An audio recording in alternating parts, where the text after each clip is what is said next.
Bagula shwa anytime. Amen.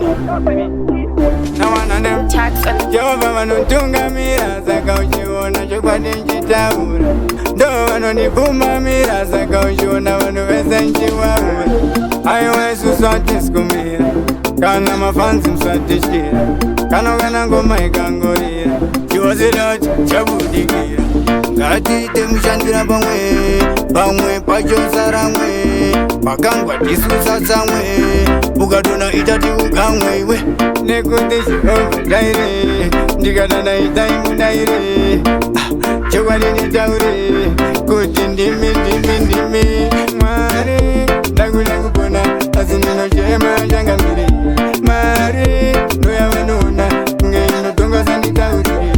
Mwari ndakuda kupona asi ndinochema changamire Mwari ndoyavanona nge inotongosa nditaurire sasita anganwa kungonzi munhu wekukanganwa kumbira mvura yekunwa terera kana uchinge uchumwa topulation ngeshimgeri saka vauze kuti pakuseri dangu pasabhura nachoteri ndiri kumhanya narusaka vesa varitori Mwari ndakuda kupona asi ndinochema changamire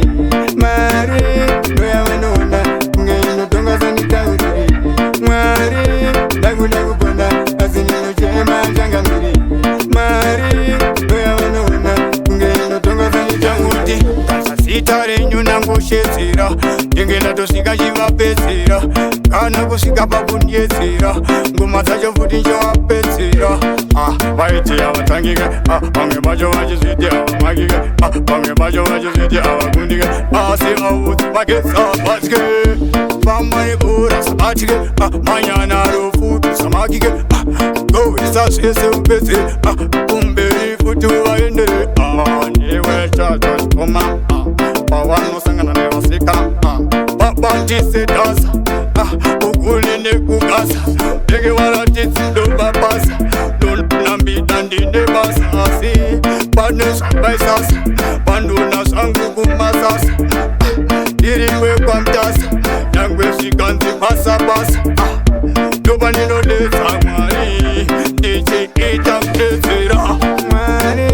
ndakuda kupona asi ndinochema changamire Mwari ndoyavanona nge inotongosa nditaurire Mwari ndakuda kupona asi ndinochema changamire Mwari ndoyavanona nge inotongosa nditaurire Mwari ndakuda kupona asi ndinochema changamire Mwari ndoyavanona nge inotongosa nditaurire Mwari ndakuda kupona asi ndinochema changamire Mwari ndoyavanona nge inotongosa nditaurire